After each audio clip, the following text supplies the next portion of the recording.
Hi everyone, my name is Caroline Lum, and this is my final project in persuasion with Dr. Worthington.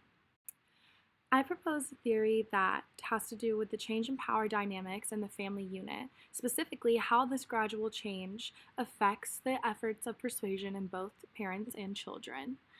I believe that over different times in the family life cycle, there are three different strategies of persuasion that people in parent-child relationships use in an effort to influence one another. In the early stage of the family life cycle, I believe that it is primarily the peripheral route. In the middle stage, primarily the central route is used. And finally, I believe that children and their parents participate in a combination of the two. I've included additional terms to help sharpen our focus. Before we go into my theory, it's necessary that we fully understand the elaboration likelihood model itself. This graphic from the textbook portrays the elaboration likelihood model from the point of view of the receiver of a message. In order for a receiver to elaborate fully on a message and engage in an enduring attitude change, they must be able to process the message and be motivated to. If one of these is not present, or both, then the receiver seeks a peripheral cue, and that leads to a temporary attitude change. Despite discrepancies in demographic characteristics such as biological sex or age between parents and their children, both of them are able to process messages through the central and peripheral route over the course of the family life cycle. Parent-child relationships are one of the most intricate relationships that a person can be involved in. I think the elaboration likelihood model simplifies this a bit when we look through the lens of having three stages of persuasion over the course of the relationship. I've included photos of my own family at different stages in our life cycle just to demonstrate how the dynamics change. I believe during the early stages of the family life cycle, the peripheral route to persuasion is primarily used. Parents and young children often rely on the high likelihood that peripheral cues are going to be the most effective way to persuade one another.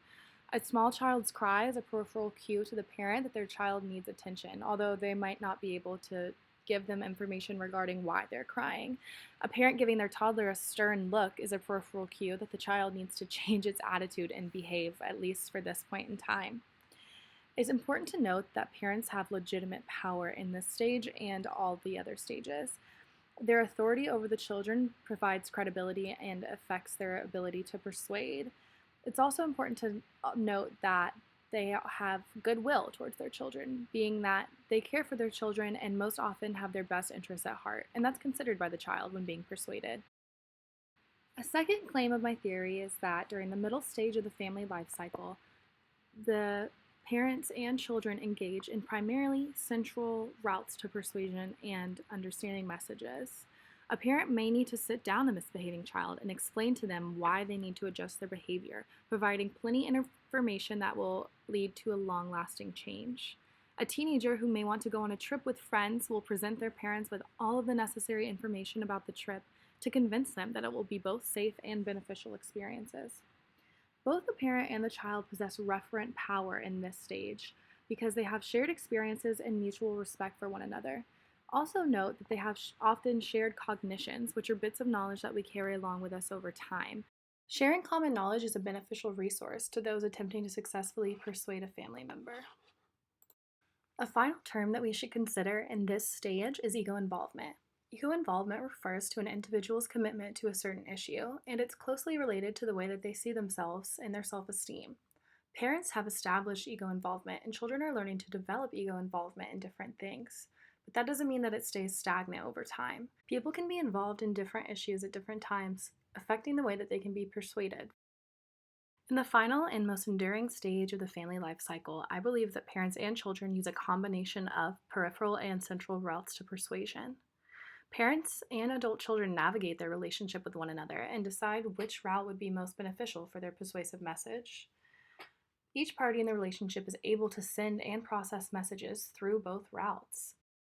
Parents and children need to be mindful of each other's self-esteem when engaged in persuasive conversation.